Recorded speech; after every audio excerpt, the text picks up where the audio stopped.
骨切りってわかりますか？骨切り妊活していたんですね。こっちの方からなんか入れて結婚してたんですよ。I gotta tell you something I could do. I could be running or I'm chasing you. But I なん won't. か 'Cause I got better things こ to の前 do. 上げた My precious 動 time. 画をね編集してたんですよ。いつも私最後にねご視聴ありがとうございましたって言うんだけどそのさ言葉がさご視聴ありがとうございましたってしたのよ。今回もご視聴ありがとうございました恥ずかしいなって。もうさ日々日々滑舌が悪くなってます。もう喋れないしなんか痛いもん舌がもう取ってって感じ心折れそう。まあ頑張りますけどね。はいということで今回は歯列矯正の調整13回目のご報告の Vlog になりますはいということで歯列矯正行ってきたご報告と、あとねこの動画の後半でさ皆さん骨切りってわかりますか？骨切り骨切りって歯列矯正のなんだ治療方法の一つっていう言い方でいいか、になるんですけど、なんかね外科的な手術を用いてこの治療を行うらしいんですね。この骨、上顎の骨があるじゃないですか。ここの上の骨との接続部分をカットしてこの歯をね上に大きく動かすことができる治療方法らしいんですけど、その治療方法を取り入れませんかっていうことを私がこの歯列矯正を始めるカウンセリングの時点で先生にご提案をいただいたんですよ。ちょっとその話をね後半でしていきたいなと思っています。もしご興味あればそっちの方を飛ばしてみていただいてもいいので、まず13回目の調整のお話、ね、ご報告からしていきたいと思います。13回目がこの前終わったんですけど、あんまりなんかねやっぱりさ動きは良くないっていうか、スローらしいね。やっぱり先生ももうこれも地道に行くしかないかっていう風におっしゃっていました。もう一歩一歩ですね、そんな急に変わるものじゃないから覚悟はしていたものの、もう先生についていくと決めました私は先生を信じてね、もう治療をでも早く終わりたいな。でも多分1年半年で終わるっては言われたけど、多分続くと思う。1年半年以降も、っていう感じです。まずじゃあお写真を見ていただきたいと思うんですけど、初回と比べるとねこんな感じ。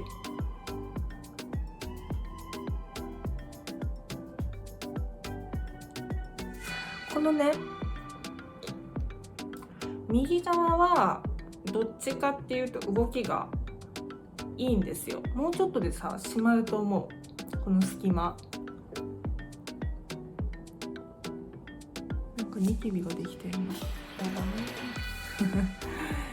そう小指入らないぐらいの隙間になってるから、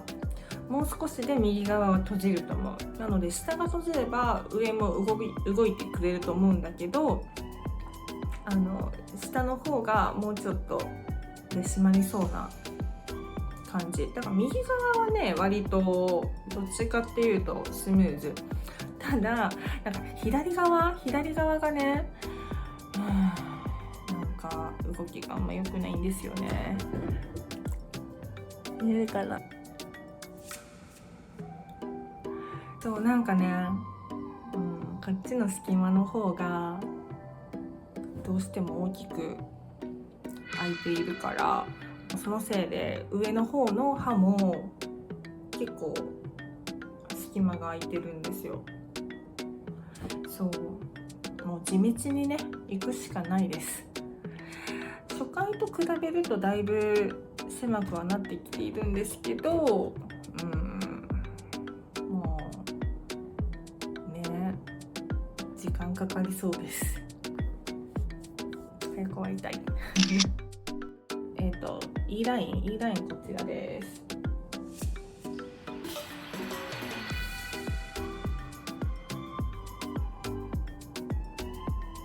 いかがでしょうかはい、そんな感じで13回目なんかね、特になんか変わらない感じでした。いつもの通りワイヤーを調整して、このワイヤーを取って新しいワイヤーを入れて締める、ギュッと締めるっていう感じの、もういつもの調整っていう感じで今回終わりました。なので大きな何か治療で行ったこととかもないので簡単なご報告になります。じゃあ冒頭でもお伝えしたんですけど、骨切りのお話をしていきたいなと思っています。私が歯列矯正を始めようと思って初めて医院さんにこのカウンセリングで行った時にですね、先生が私の歯を見て、やっぱりこの上顎の前突、出っ歯のような状態があるので、大きい病院に行ってちゃんと診断をしてもらわないとこれは確実には言えないんだけど、可能性として上顎なんだったかな、上顎の変形症、っていう、病名をつけて外科的な手術をすることもできると思います。言えばこの上顎のね骨の上の部分とこの上のこの辺の骨なのかなの境目を切ってここの方からなんか入れるらしいんだけど、こっちの方からなんか入れて、だから顔には傷はつかないらしいんだけど、そういう感じで上顎を切った分上に上げて、で下の顎も調整するためにこの辺かな切って内側に押し込むっていうか、そういう外科的な治療を含めた歯列矯正も私の骨格だと対象になるはず、なんだけどどうしますかっていうご提案があったんですよ。でその手術を受けると、受ける側の私としても、メリットって言えばいいのかなもうあったんですね。歯列矯正を始めた一番の理由っていうのはガミスマイルを改善したいっていうのがあったから、その上顎の骨をちょっと切って上に上げるってやると見えてる幅、歯茎の幅っていうのも大幅に改善が見込めるっていうことだったんですよ。なので私としてもすごくその大きな改善ができる可能性があるっていうのもあったし、変形症、上顎変形症だったかな、ごめんなさいちょっと調べます。でここの辺載せます。っていうのも病名がついての治療となると保険が適用になるということだったんですよ。今結局ね、その先生のご提案をいただいた時にいろいろ自分の中でも考えて、その治療方法ではなくて結局実費でやりますっていうことを私は選んだんですね。でやっぱり実費で治療する金額とその保険を適用しての治療の金額だと全然違うんですよ。なので金額的にも私のこの口元の改善っていう部分でも骨切りってすごく魅力的な治療方法だったんだけど、私はそれをやりませんと言いました。参考になればいいなと思うのでちょっとお話をするんですけど、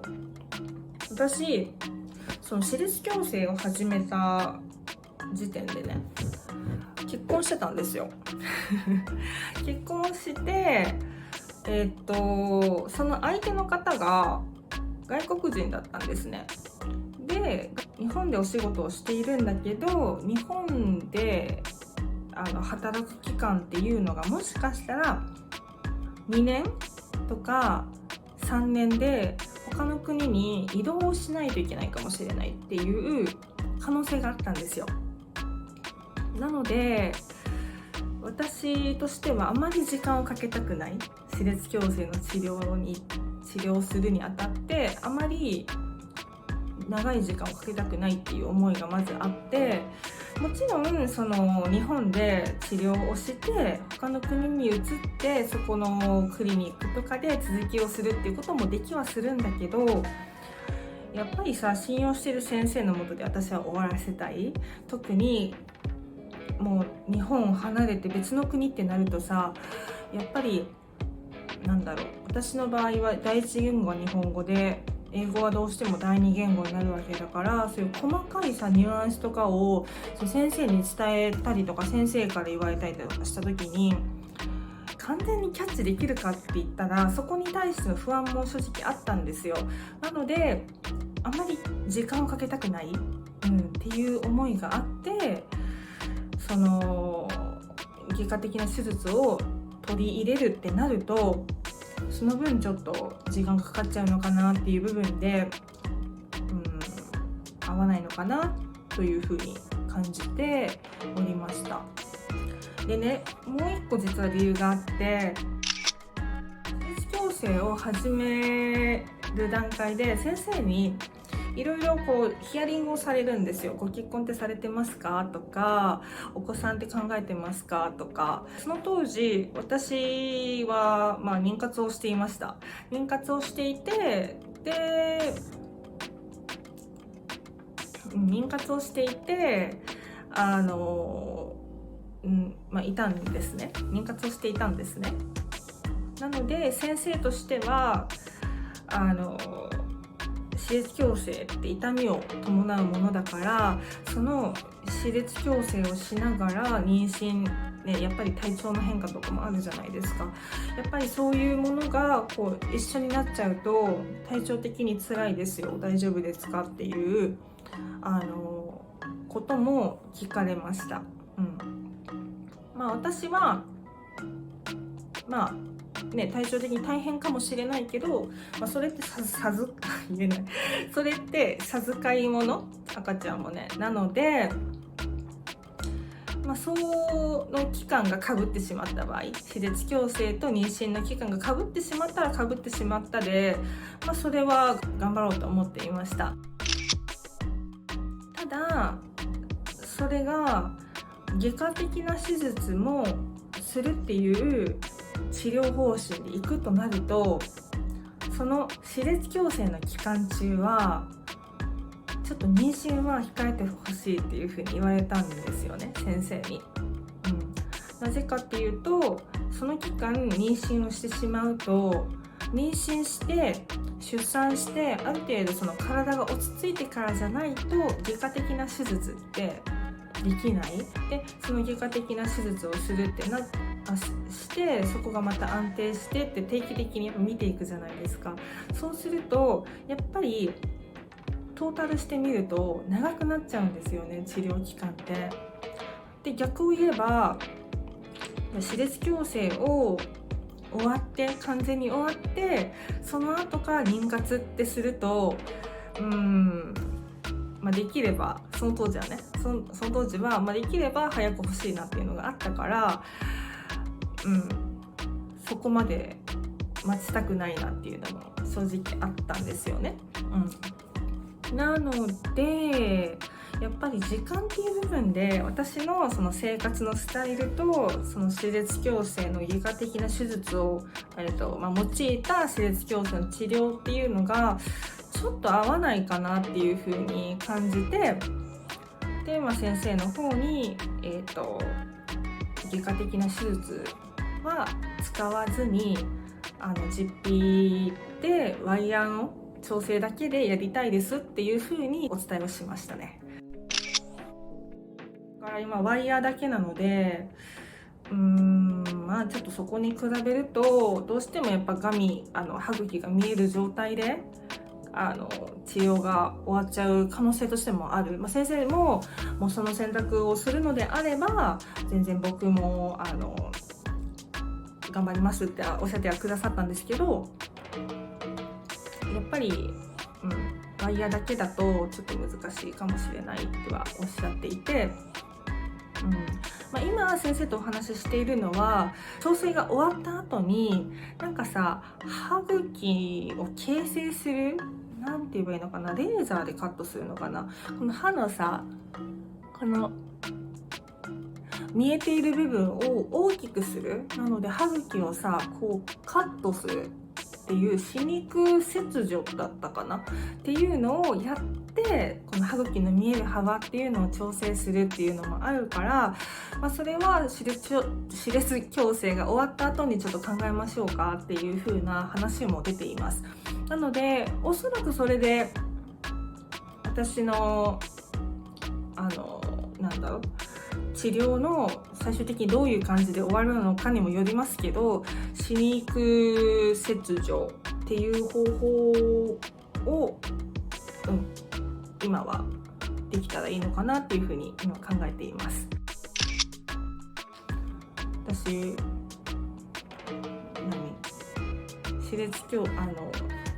骨切りやりませんってその治療方法を選んだのはいいんだけど、結局さその後さ離婚したお別れしちゃったんですよね。だからもう関係ないんだけど、でもやっぱり今の気持ちとしても早く終わりたいんですよ。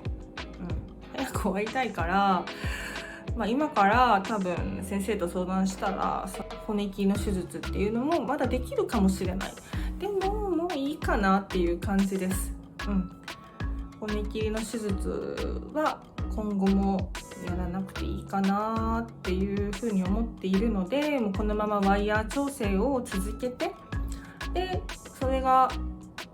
綺麗にこの隙間とかも閉まって調整自体が終わった後にまだガミースマイルがやっぱり気になるっていうのであれば、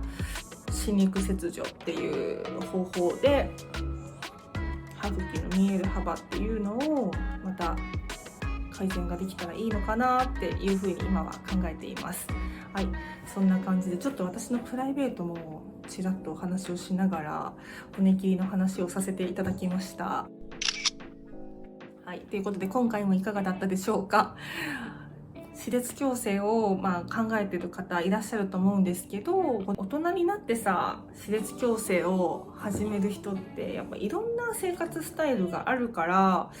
カウンセリングだけでも受けることできるので、自分に合った治療方法を提案してくれる医員さんとかドクター先生と出会うっていうのも大事だし、自分の納得する治療方法っていうのを取り入れるっていうのも大事かなっていうふうに思いました。何かこういう歯列矯正についてのご質問とかもしあれば、私はプロとかお医者さんではないのでそこに対してこうですとは答えは出せないんですけど、私の経験をもとにお伝えすることができるのかなと思うので、もし何かあったらお気軽にコメントとかいただけたら嬉しいです。あと、この動画がもし良かったなとか思っていただけたらチャンネル登録もしくはグッドボタンいただけたら嬉しいです。お願いします。ということで今回もご視聴ありがとうございました。言えないのよ。今回もご視聴ありがとうございました。ゆっくり言えば言えるね。っていう感じで今後も引き続き歯列矯正 Vlog、続けていきたいと思います。今回もご視聴ありがとうございました。言えた。ということでまた次回の動画でお会いしましょう。ありがとうございました。